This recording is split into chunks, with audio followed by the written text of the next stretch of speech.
Salut à tous et bienvenue pour votre nouveau numéro du Journal des Sports. On débute avec notre page VAFC de retour à domicile lundi soir pour y accueillir le leader de la Ligue 2, 3. Résultat, un match nul, un partout convaincant et un 5e point pris en 3 matchs qui lui permet de grimper à la 16e place du classement, 4 points devant la zone de relégation. C'est donc un bilan plutôt positif que présente l'équipe de David Le Frappeur, toujours invaincu depuis son arrivée. Après 3 journées à la tête du VFC, nous avons fait le point avec le nouvel entraîneur valenciennois. S'il fallait virer les entraîneurs pour gagner les matchs, ça se saurait. C'est surtout la vraie prise de conscience, moi j'insiste là-dessus, mais c'est la vraie prise de conscience des joueurs et c'est tout à leur honneur aujourd'hui ce parcours qu'ils ont fait parce qu'ils ont su s'adapter très vite à ce que moi je leur proposais, à ce que le staff proposait aussi parce qu'on est sur un vrai travail d'équipe. Moi je dis toujours, c'est l'équipe qui doit être bonne et à l'issue d'un match on tirera des conclusions sur les joueurs, mais c'est pas le joueur avant l'équipe, c'est l'équipe avant le joueur. Quand on parle de valeur, c'est d'être à l'heure déjà à l'entraînement, c'est d'être à l'heure, c'est respecter son partenaire, c'est tout ça qui doit être la force du football. C'est pas le contraire, quoi. Je fais pas comme je veux, quand je veux. Notre club aujourd'hui, il est en train de définir une politique sportive très forte en s'appuyant sur son centre de formation. Donc ça montre que le club veut retrouver ce qu'il a su bien faire par le passé. Voilà, aujourd'hui, de récupérer des mecs qui n'ont pas forcément le projet ou l'identité club, c'est compliqué. Voilà, on a pu s'en apercevoir par le passé. Là, les petits qui jouent aujourd'hui, ils ont 3 ans, 4 ans, 5 ans derrière. Donc, ils savent de quoi on parle. Et puis d'autres, y a d'autres joueurs qui ont un peu moins d'expérience au club, mais un peu plus d'expérience sur le terrain. Eux ont envie de s'identifier un peu à ça. Donc voilà, après on a notre petite recette à l'intérieur, qu'on travaille tous les jours, mais chez nous c'est inné. Enfin, voilà,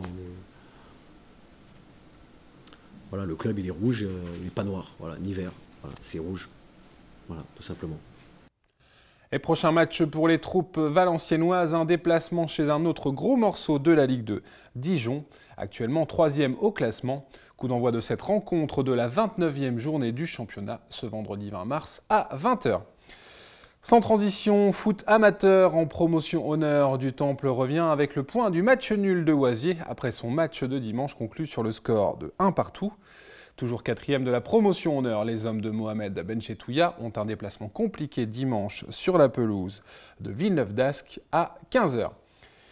En district, Summer, 8e de sa poule de première division, est allé s'imposer 4-2 à Douchy. Summer qui pourrait confirmer son redressement à domicile avec un match sur le papier facile face à la Lanterne Rouge, l'équipe des Portugais de Cambrai. Là encore, le coup d'envoi sera donné ce dimanche 22 mars à 15h. Et puis en 2e division de district, Saint-Va s'est offert le leader Rouzy 3-2 et fait une bonne affaire au classement. 3e à 5 points de la tête, les cheminots devront confirmer dimanche lors de leur déplacement à Aulnoy-Emery pour y affronter l'équipe C. On ouvre maintenant notre page et nos volets et les nouvelles sont excellentes du côté du HVB. Il fallait l'emporter ce week-end largement et les joueuses de Badis ou Karache l'ont fait vendredi soir dans une ambiance encore jamais vue pour le volley dans la salle du Hainaut. De quoi redonner au HVB de réels espoirs de maintien comme vous allez le voir dans ce reportage. La donne était simple, vendredi soir, le Hainaut devait l'emporter dans sa salle, si possible dans les grandes largeurs. Avec un 3-0 implacable, 25-20, 25-23 et 25-19, la mission a été accomplie avec la manière qui plus est puisque le Hainaut volley n'aura quasiment jamais douté. Les guerrières attendues pour la survie sportive du club valenciennois ont répondu présentes le jour J pour le plus grand bonheur de leur capitaine Xenia Ivanovic, meilleure marqueuse de la rencontre. On a vraiment bien joué ce soir, on savait que c'était notre dernière chance, à qui tout double, gagner ou mourir. Aujourd'hui on est toujours en course, ça veut dire beaucoup pour nous, notre motivation et tout le travail qu'on va accomplir avant le prochain match. Alors on a de quoi être vraiment content de ce soir. Et pour se révolter et fournir un match plein, les joueuses ennuyères ont aussi bénéficié du soutien exceptionnel d'un public enfin venu en nombre et galvanisé par la fanfare voisine des Hurlants qui a déjà pris rendez-vous pour le dernier match à domicile, là encore crucial à la fin du mois de mars. Mais c'est surtout sur le terrain que les Valenciennoises ont fait la différence, précises au service, présentes au contre et à la réception et incisives en attaque. Elles ont remporté la majorité des duels, étouffant leurs adversaires et redonnant l'espoir à tout un club, l'entraîneur Badis ou Karache. On n'est pas encore mort, donc on garde toujours l'espoir, puisqu'on revient à égalité avec Terreville. C'est juste une avant-dernière étape. J'espère qu'elles vont rester concentrées dans 15 jours pour encore ressortir un gros match contre Saint-Raph, et puis on verra après.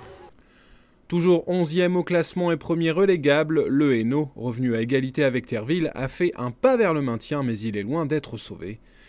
Les Valenciennoises devront encore marquer un ou des points, en tout cas plus que leurs adversaires du week-end, dernière concurrente directe, avec encore 2 matchs ô combien importants à disputer pour l'avenir du club hainauillet. Et le Hainaut bénéficiera d'une pause et de 2 semaines pour préparer le match de la saison, le 28 mars face à Saint-Raphaël. Une confrontation cruciale dont nous vous reparlerons la semaine prochaine. Il n'y aura pas de hockey sur glace ce week-end à Valiglou, mais la patinoire valenciennoise devrait tout de même faire le plein de public. Le Skate Hainaut Valenciennes Club, ou SHVC pour les intimes, y organise en effet son traditionnel trophée des Hauts-de-France, compétition internationale de patinage synchronisé. Si vous souhaitez y assister, sachez que les entraînements auront lieu le matin et que la compétition prendra place le samedi 21 de 15h à 19h30 ainsi que le dimanche 22 mars de 13h30 à 16h30. Un beau spectacle en perspective. Et puis, tant qu'on est sur la glace, un petit rappel, les quarts de finale des playoffs des Diables Rouges face à Wascal vont avoir lieu dans les semaines à venir. Les 2 équipes ont fait des propositions différentes de calendrier selon la disponibilité de leurs patinoires respectives. Dans tous les cas, il y aura bien un match à Valiglou le samedi 28 mars à 18h30. Vous pouvez le noter dans vos agendas. Quant à savoir si ce sera le match retour après un match aller à Wascal une semaine plus tôt ou le match aller avec un match retour en banlieue lilloise le lundi de Pâques, impossible à l'heure où nous enregistrons de le confirmer. Toutes ces informations seront disponibles via le site officiel des Diables Rouges ou le site officiel de la fédération www.hockeyfrance.com très rapidement.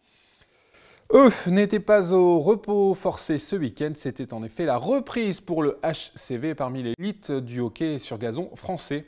Une entame idéale pour les hockeyeurs valenciennois, vainqueurs 2-1 chez eux de Nantes dimanche après-midi.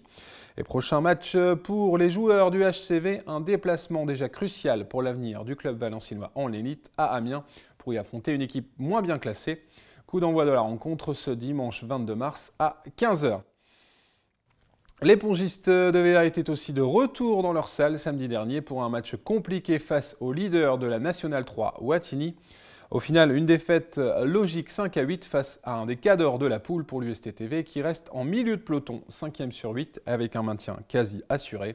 Mais décidément, Valenciennes va à la pêche au gros ces temps-ci avec un déplacement fin mars pour son prochain match dans la salle de l'autre leader de la poule, Neuilly-sur-Seine. Et on termine avec le RCV qui a brillamment obtenu son titre de champion du groupe territorial dimanche dernier en étriant Rethel sur le score de 48-8. Félicitations à nos rugbymen valenciennois. Le déplacement sur la pelouse de Charleville-Mézières ce dimanche 22 mars à 15h aura tout du match de gala pour finir la saison en beauté face à une équipe bien classée. Le verdict dans votre prochaine édition. Enfin, on se quitte avec un petit rappel qui concerne la diffusion de votre journal des sports et l'ensemble des programmes de Valenciennes TV, désormais visibles sur les box SFR via la chaîne 359. Diffusion qui s'ajoute donc à celle déjà disponible sur les box Orange, les box Free, comme vous pouvez le voir sur votre écran, numéricable via le canal 13 ou notre chaîne Valenciennes TV sur YouTube. Voilà, c'est la fin de votre journal des sports. Merci de l'avoir suivi. Je vous souhaite à toutes et à tous une très bonne semaine. Bye bye.